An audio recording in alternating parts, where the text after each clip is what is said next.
The morning light of Velen Prime cast long shadows across the research station as Dr. Kira Nethys bent over her workstation. She had been listening to the strange signal for 3 days now, and it still made no sense.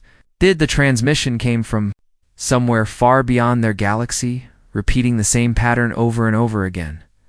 Still working on that mystery signal? Asked her assistant Jorik as he entered the lab with 2 cups of warm liquid. Kira took the cup gratefully and nodded. It's definitely artificial. Someone or something is sending this message, but I can't figure out what they're trying to say. Signal consisted of mathematical sequences mixed with what appeared to be stellar coordinates. Every few minutes it would change slightly, as if the sender was trying different ways to communicate. Kira had run it through every translation program the Kepler Union possessed, but nothing worked. Captain Zeth Morvain walked into the lab, his tall frame filling the doorway. Like all Vellani, he had pale blue skin and large, gentle eyes that reflected his peaceful nature. Any progress on the transmission? Some Kira replied, pointing to her screen.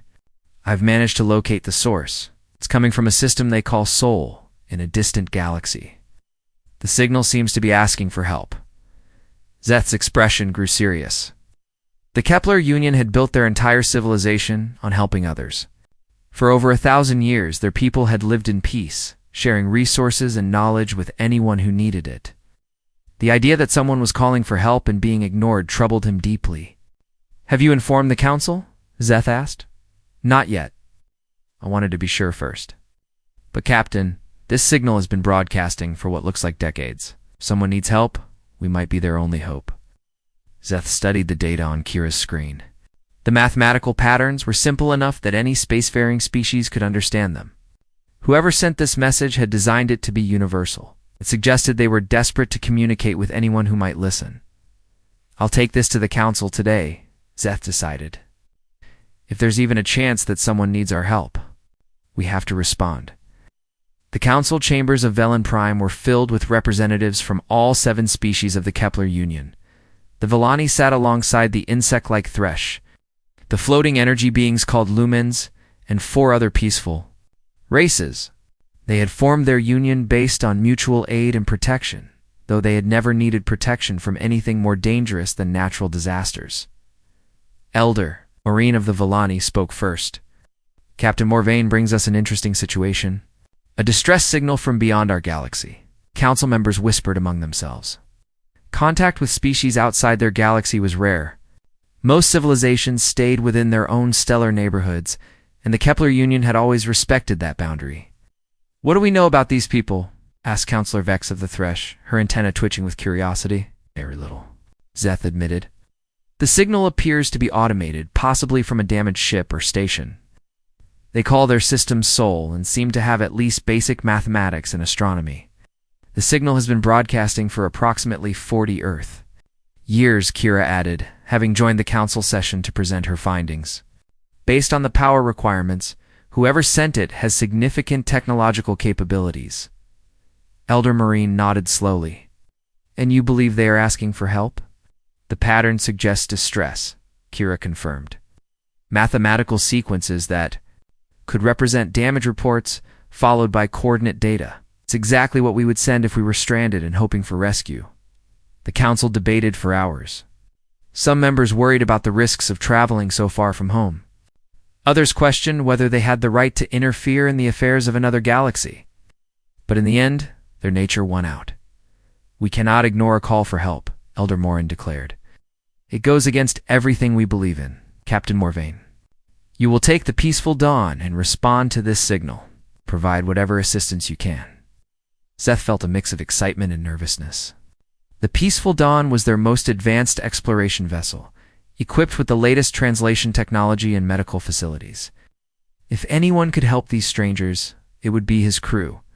2 weeks later, the Peaceful Dawn departed from Velen Prime with a crew of 30 volunteers. They carried supplies for medical emergencies, engineering repairs, and food for dozens of different biological types.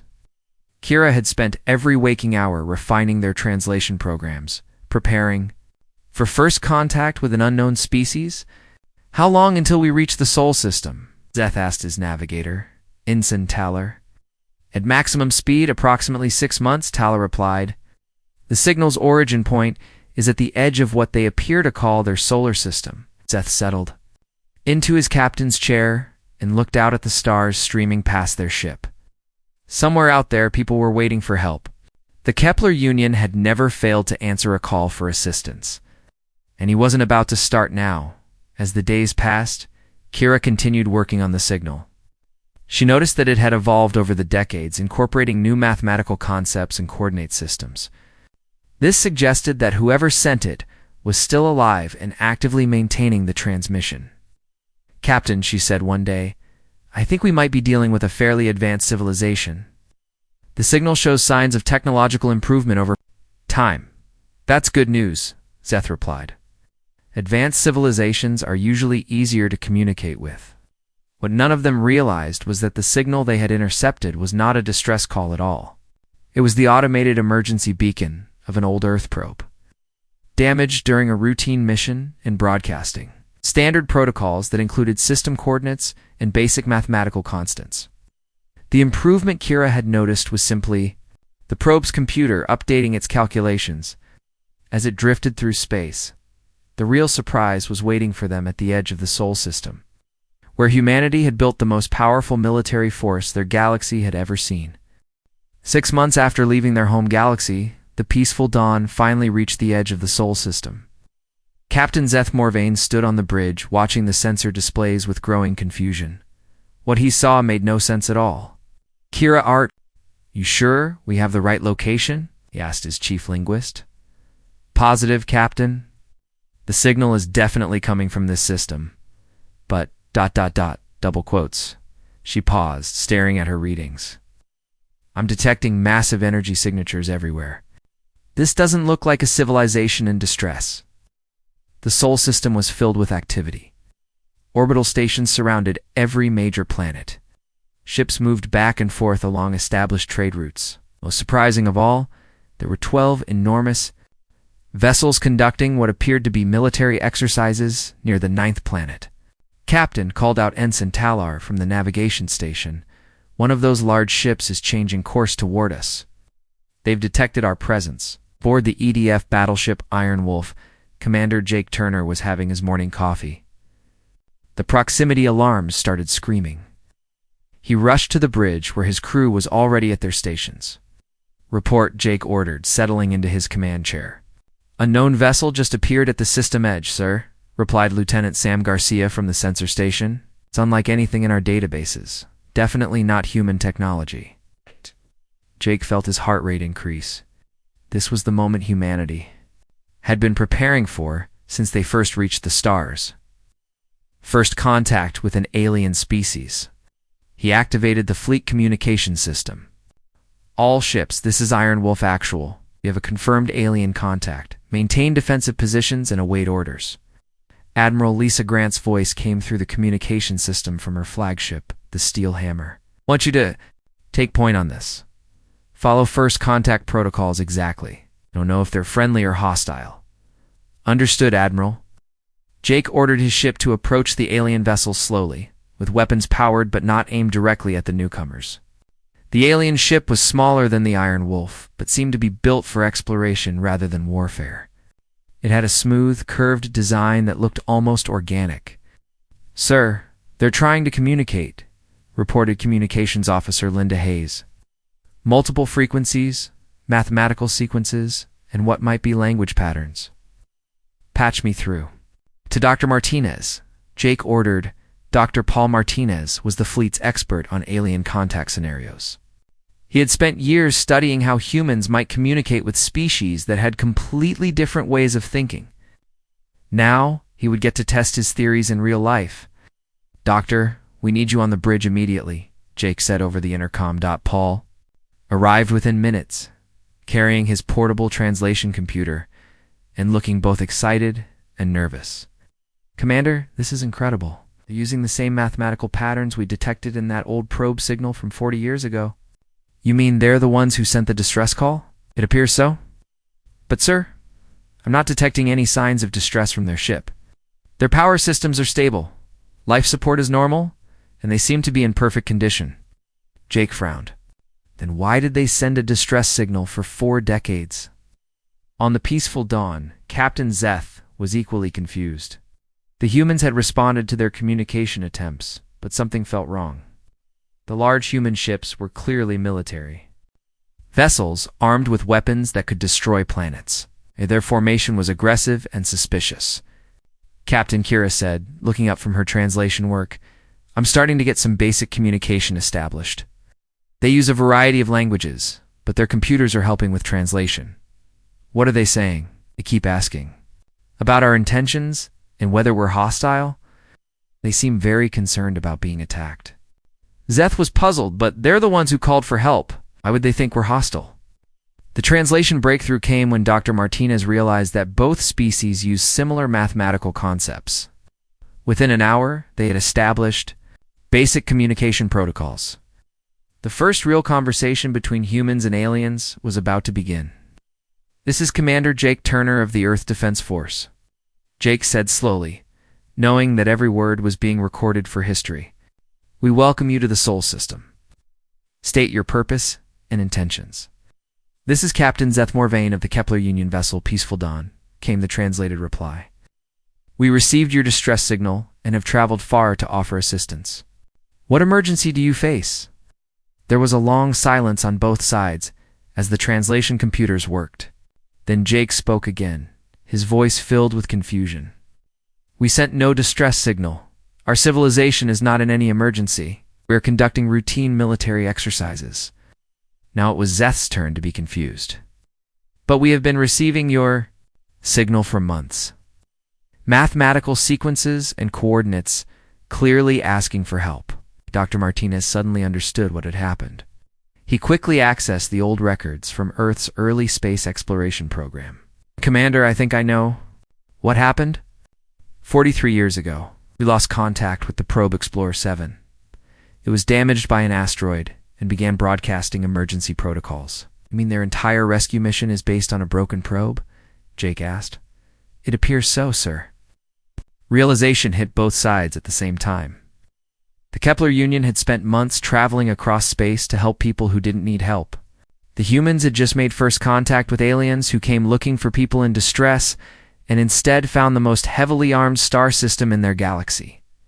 "Admiral," Grant's voice came over the communication system. "All ships stand down from alert status but maintain readiness. Jake, invite their captain aboard for a proper first contact meeting."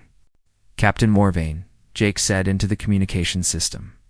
"Would you be willing to come aboard our ship for a face-to-face meeting? We have much to discuss." Zeth looked around his bridge at his crew. They had come here expecting to find people who needed rescue. Instead, they had found a species that had turned their entire solar system into a fortress. The humans had more military ships in one location than the entire Kepler Union had civilian vessels. "We accept your invitation, Commander Turner," Zeth replied. "Perhaps we can clear up this misunderstanding." As the two ships prepared for the first meeting between their species, neither side realized how much this encounter would change both of their civilizations. The peaceful Kepler Union was about to learn what it meant to be a predator species, and humanity was about to discover that the galaxy was filled with civilizations that had no concept of warfare. The small shuttle that launched from the peaceful dawn carried 3 aliens toward a meeting that would reshape their understanding of the universe. The shuttle bay of the Iron Wolf was filled with tension as Captain Zeth Morvain and his 2 companions stepped out of their small craft. Commander Jake Turner waited with the security team, unsure what to expect from their first alien visitors. When the shuttle door opened, Jake was surprised by how human-like the aliens appeared. Captain Zeth was tall and thin, with pale blue skin and large, dark eyes that seemed gentle and curious rather than threatening. The other 2 aliens, Dr. Kira Nethes and Engineer Jorik Voss, looked equally peaceful. "Welcome aboard the Iron Wolf," Jake said, extending his hand in greeting. Zeth looked at the offered hand with confusion before carefully reaching out to touch it. Jake gripped the alien's hand and shook it gently, but even that small amount of pressure made Zeth wince in pain. "I apologize," Jake said quickly, releasing the handshake. "I didn't mean to hurt you." It's quite all right, Zeth replied, though he was rubbing his hand carefully. Yes, appears to be much stronger than ours. Dr. Martinez, who had been watching the exchange, made notes on his computer. The physical difference between the species was already becoming clear. Humans had evolved as predators on a dangerous world, while these aliens seemed built for a much gentler environment. Please, follow me to the conference room, Jake said. Leading the way through the ship's corridors as they walked, Zeth and his companions stared in amazement at the Iron Wolf's interior. Everything was built for durability and strength. The metal walls were thick enough to withstand weapons fire. The corridors were designed to allow rapid movement of armed soldiers. Even the lighting seemed harsh compared to the soft, organic curves of their own ship, Commander Turner, Kira said as they walked. Your vessel appears to be built for warfare. Do you face many enemies? Jake paused, realizing that this simple question revealed a huge difference between their civilizations. We've been preparing for the possibility of hostile contact for decades. Our species has a long history of conflict. Conflict? Jorik asked, his translator struggling with the concept. War, Jake explained. Fighting, violence between different groups. The three aliens stopped walking and stared at Jake in shock. Dr. Martinez stepped forward to help explain. Our species evolved through competition and survival challenges, Paul said carefully. We had to fight for resources, territory, and sometimes just to stay alive. But surely that was in your primitive past, Seth said. Once you develop space travel and advanced technology, you must have moved beyond such things. Jake and Paul exchanged glances. How do you explain to a peaceful species that humans had actually gotten better at warfare as they became more advanced? In the conference room, Admiral Grant joined them via video link from the Steel Hammer. She studied the aliens with professional interest, while Jake made introductions. Captain Morvain, Admiral Grant said, we're curious about your civilization. How many worlds does the Kepler Union control? We don't control worlds, Zeth replied. We share resources with over 200 star systems. All species contribute what they can and take what they need. 200 star systems? Admiral Grant's eyes widened. How do you defend such a large territory? Defend. Zeth looked confused.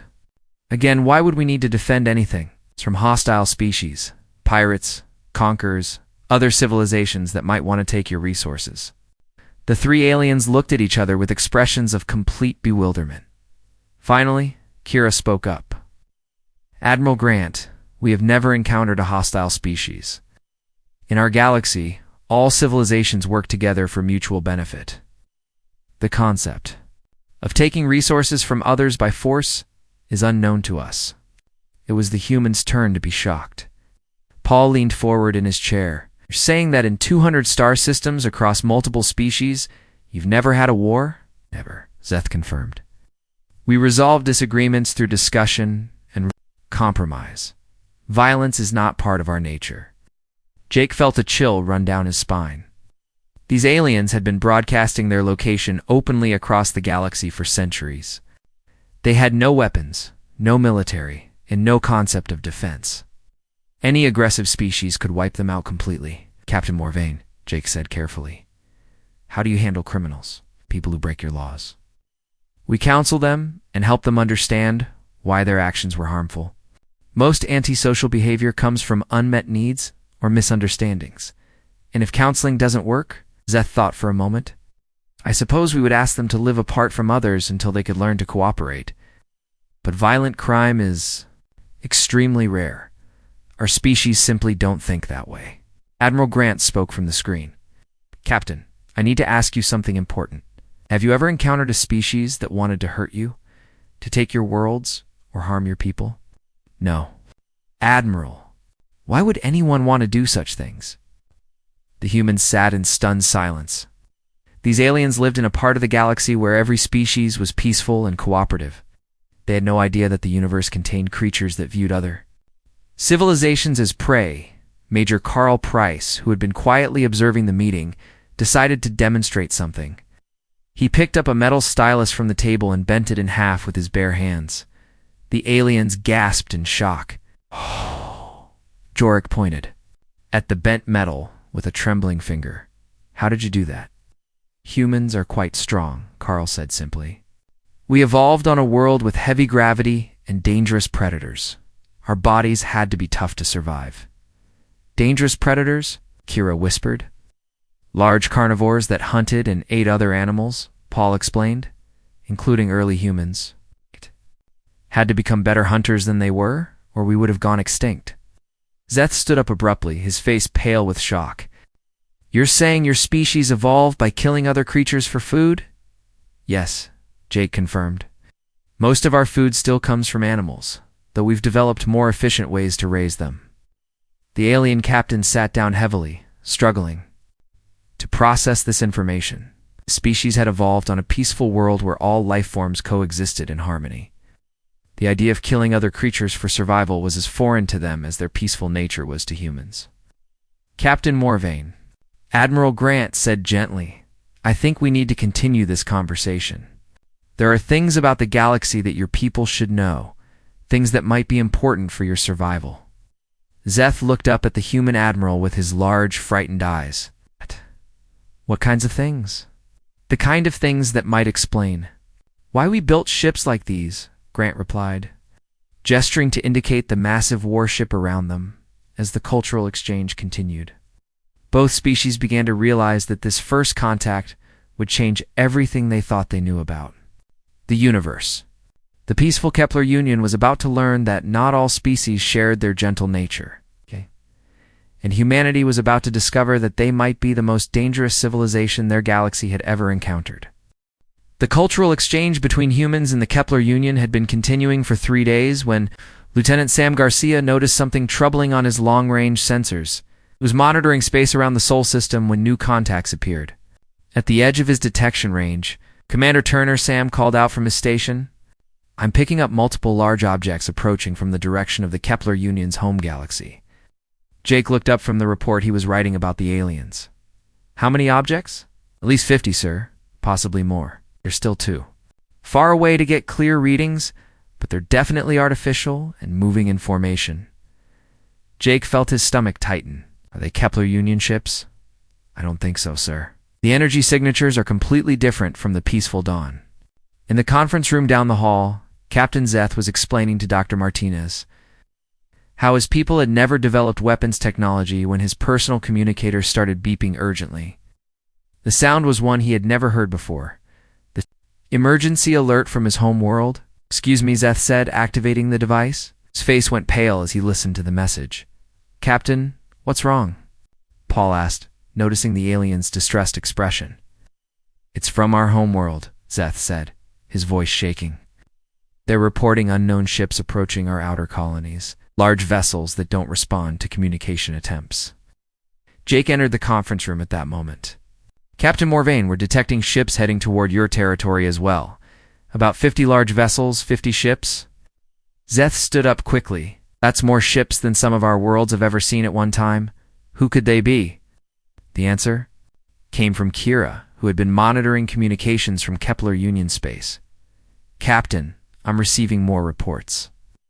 The unknown ships have reached the Harvest Moon colony. They're attacking. Zeth repeated the word, as if he couldn't understand its meaning. That's impossible. No one attacks anyone. Captain, Kira continued, her voice filled with horror. The colonists are reporting that the unknown ships are destroying everything. Buildings, farms, orbital stations. They're demanding that all inhabitants surrender or be killed. Jake immediately activated his communicator. Admiral Grant, we have a situation. The aliens' homeworld is under attack by unknown hostiles. Admiral Grant's voice came through clearly. On my way to your location. All ships maintain readiness status. Within minutes, Admiral Grant arrived in the conference room with several of her senior officers. She took one look at the frightened aliens and knew the situation was serious. Captain Morvain, tell me exactly what's happening, she said. Zeth's hands were shaking as he relayed the reports from his homeworld. Unknown ships are attacking our colonies. They're demanding surrender and threatening to kill anyone who resists. Our people don't understand what's happening. Do your people have any way to defend themselves? Asked Colonel Steve Murphy. Defend? Zeth looked confused again. We have no weapons. We've never needed them. What about your ships? Can they fight back? Our ships are built for exploration and transport. They have no offensive capabilities whatsoever. Admiral Grant closed her eyes for a moment, processing the situation. An entire civilization of peaceful aliens was being attacked by unknown hostiles, and they had absolutely no way to protect themselves. Captain, do you have any idea who these attackers might be? She asked. Zeth shook his head. We've never encountered anything like this. In our part of the galaxy, all species are peaceful. Dr. Martinez had been analyzing the long-range sensor data from the attacking fleet. Admiral, based on the ship configurations and attack patterns, I don't think these are from the Kepler Union's local galaxy. The technology is different. You think they're from somewhere else? It's possible these attackers have been following the Kepler Union's open broadcasts. The aliens have been transmitting their locations and peaceful intentions across space for centuries. Admiral Grant felt a chill of understanding. You mean these hostiles have been hunting them? It would explain why they showed up so soon after first contact. They might have been tracking Kepler Union ships for months or years. Kira suddenly cried out in distress. Captain, they've reached the Central Worlds. The attackers are demanding that all food production facilities be surrendered immediately. They're saying they need to feed their fleet. Feed their fleet? Jake repeated. Yes, and they're referring to our people as soft meat and easy prey. The humans in the room exchanged grim looks. They were dealing with a predator species that viewed the peaceful aliens as nothing more than food. How long until they reach your homeworld? Admiral Grant asked. Zeth consulted his communicator. At their current speed, perhaps 2 weeks. And your government's response? The council is meeting in emergency session, but they don't understand what's happening. Many council members think this must be some kind of misunderstanding that can be resolved through communication. Colonel Murphy leaned forward. Captain, you need to understand something. These attackers aren't interested in communication. They're predators, and your people are prey. If your government tries to negotiate, they'll all be killed. Zeth stared at the human officer with wide eyes. But surely no species would actually harm others just to take their resources.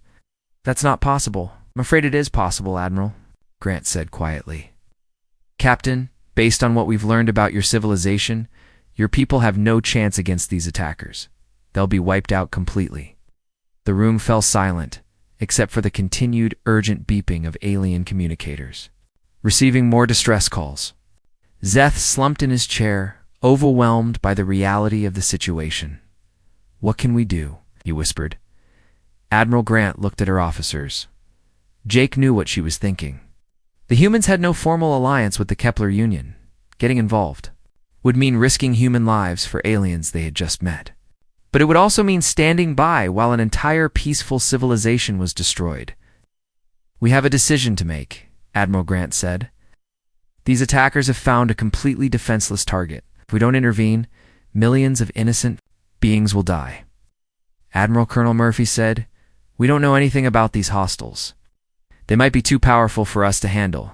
Maybe Grant agreed, but we can't let this massacre happen without at least trying to help. She turned to Captain Zeth. Captain, would your people accept military assistance from humanity? Zeth looked up with hope in his large eyes. You would help us, even though we're strangers. Yeah, that's what humans do, Jake said simply. We protect those who can't protect themselves. Admiral Grant activated her fleet communicator. All ships, prepare for immediate departure. We're going to war. The human fleet reached the Kepler Union's capital system just as the Devourer ships began their final attack. Admiral Grant stood on the bridge of the Steel Hammer. Watching the long-range sensors showed dozens of alien vessels surrounding the peaceful planet below. My God, whispered Dr. Martinez, staring at the readings. They're actually harvesting the population. The Devourer ships were unlike anything in human databases. They were massive, dark vessels that looked like they had been built from scavenged parts of other civilizations. Energy beams lanced down from the ships, destroying anything that moved on the planet's surface. Admiral, I'm detecting over 60 Devourer vessels, reported the sensor operator. They're approximately twice the size of our battleships. Admiral Grant activated the fleet communication system. All ships, this is Grant. We're going into combat against an unknown enemy. Rules of engagement are weapons-free. Protect the civilians, at all costs. The human fleet consisted of 15 warships, including the Steel Hammer, Iron Wolf, and 13 other vessels from Mars Defense Command. General Nina Rodriguez had arrived with reinforcements just hours before they departed from Sol System. Commander. Tony Walsh piloted the lead fighter squadron from the carrier Storm Rider. As his fighters approached the enemy fleet, he got his first close look at the Devourer ships. Command, this is Wolf Leader. These ships are huge, but they don't look very advanced. Their armor appears to be scavenged from different sources. Copy that, Wolf Leader. Begin your attack run. Tony led his fighters toward the nearest Devourer ship the aliens had been expecting. Easy prey, not a coordinated military assault. Their ships began turning slowly to face the new threat. But human fighters were already among them. The first human weapons fire lit up space like deadly fireworks. Plasma cannons designed to destroy. Armored targets punched through Devourer hulls as if they were made of paper. The aliens had built their ships to intimidate peaceful civilizations, not to fight against military technology. Direct hit on Target 1, Tony reported as his squadron's missiles found their mark. Enemy ship is breaking apart. Board the lead. Devourer vessel, War Chief Grax, was shouting orders to his confused crew. They had conquered dozens of peaceful worlds without ever facing real resistance. The sight of their ships being destroyed by smaller vessels filled them with panic. Return fire, Grax roared. Destroy these new ships. The Devourers opened fire with their own weapons, but their targeting systems were designed for stationary targets like cities and space stations. The fast-moving human ships were almost impossible to hit. Admiral Grant watched the tactical display as her fleet tore through the enemy formation. All ships focus fire on their largest vessels. I can take out their command ships first. The Steel Hammer's main guns thundered as they fired at a massive Devourer battleship. The human weapons had been designed to fight other military vessels, not scavenge civilian ships. Each shot that connected caused devastating damage. Colonel Steve Murphy, commanding the destroyer Nighthawk, found himself facing 3 Devourer ships at once. All weapons, continuous fire. Don't give them time to coordinate. The human ships fought with a level of coordination that the Devourers had never encountered. Every shot was calculated, every movement planned. The humans fought like they had been born for warfare because in many ways they had been. Commander Jake Turner brought the Iron Wolf alongside a Devourer cruiser. Fire all weapons, he ordered. The combined firepower of the Iron Wolf's weapons. Systems completely destroyed the alien ship in seconds. Debris scattered across space as the Devourer vessel broke apart. This is impossible. War Chief Grax screamed as he watched his fleet being systematically destroyed. They're just small ships. How are they so powerful? His second in command, a scarred warrior named Vec, stared at the tactical display in horror. War Chief, these aren't like the soft species we usually hunt. These creatures fight like demons. On the planet below, the surviving Kepler Union civilians watched in amazement as the tide of battle turned. Alder. Maureen stood in the emergency shelter, listening to reports from the orbital stations. The new ships are winning, reported a communications officer. The attackers are retreating. Who are they? Elder Maureen asked. The transmissions identify them as human vessels. The same species that Captain Morvain contacted. Elder Maureen felt a mix of gratitude and fear. The humans had come to save them, but the level of destruction in the space battle was beyond anything the Kepler Union had ever imagined. In space, the battle was reaching its conclusion. More than half of the Devourer fleet had been destroyed, and the survivors were trying to escape. Admiral Grant wasn't about to let them go. All ships pursue the fleeing vessels. We can't allow them to escape and attack other peaceful civilizations. Human fleets spread out to hunt down the remaining Devourer ships. The aliens' vessels were fast. The human ships had been designed for long-range patrol and pursuit missions. Commander Tony Walsh's fighters caught up with a group of fleeing Devourers near the edge of the system. Wolf Squadron, form up for final. Attack, run. The last major engagement was over in minutes. The Devourer ships, built to intimidate rather than fight, couldn't withstand the concentrated firepower of human military technology. War Chief Grax found himself alone on the bridge of his flagship as his crew abandoned ship. The humans had destroyed his entire fleet in less than 4 hours. His species had been conquering peaceful civilizations for centuries, but they had never faced anything like these Deathworld warriors. This is War Chief Grax. To any surviving ships, he broadcast on the emergency frequency. Retreat from this system immediately. These creatures are not like the others. They are death incarnate. His ship exploded moments later as the Steel Hammer's weapons found their target. The space around the Kepler Union homeworld was now filled with the debris of the Devourer fleet. Not a single enemy ship had escaped. The human fleet regrouped near the planet, their crews exhausted but victorious. All ships, report casualties, Admiral Grant ordered. The reports came back quickly. The entire human fleet had suffered only minor damage. 3 crew members were injured, none seriously. Against an enemy fleet twice their size, they had achieved a complete victory. Captain Zeth would watch the entire battle from the Iron Wolf's bridge, stared at the tactical display in shock. The humans had just destroyed a fleet that would have wiped out his entire civilization, and they had made it look easy. Commander Turner, Zeth said quietly, your species is terrifying. Jake looked at the alien captain with understanding. Captain? We didn't want to be this way, but our world made us into survivors. Sometimes that means being willing to fight monsters. Admiral Grant's voice came over the communication system. Captain Morvain, the threat to your people has been eliminated. Your worlds are safe. Zeth felt tears forming in his large eyes. Admiral Grant, how can we ever repay you for what you've done? Just remember this day, Captain. The galaxy is more dangerous than your people realized. Maybe it's time for the Kepler Union to learn how to protect itself. As the human fleet prepared to escort the peaceful Dawn back to Kepler Union space, both civilizations knew that everything had changed. The peaceful aliens had learned that the universe contained horrors they never imagined, and that sometimes survival required the help of those who were willing to fight. The galaxy would never again see humanity as just another species. News of the battle would spread, carrying stories of the Deathworld warriors who had destroyed an entire predator fleet to protect strangers. Some civilizations would fear them, others would seek their friendship, but all would remember that humanity had chosen to use their terrible strength to defend the innocent in the depths of space. Automated distress beacons from the destroyed Devourer ships sent out their final messages, warning any who would listen about the creatures from the Deathworld called Earth.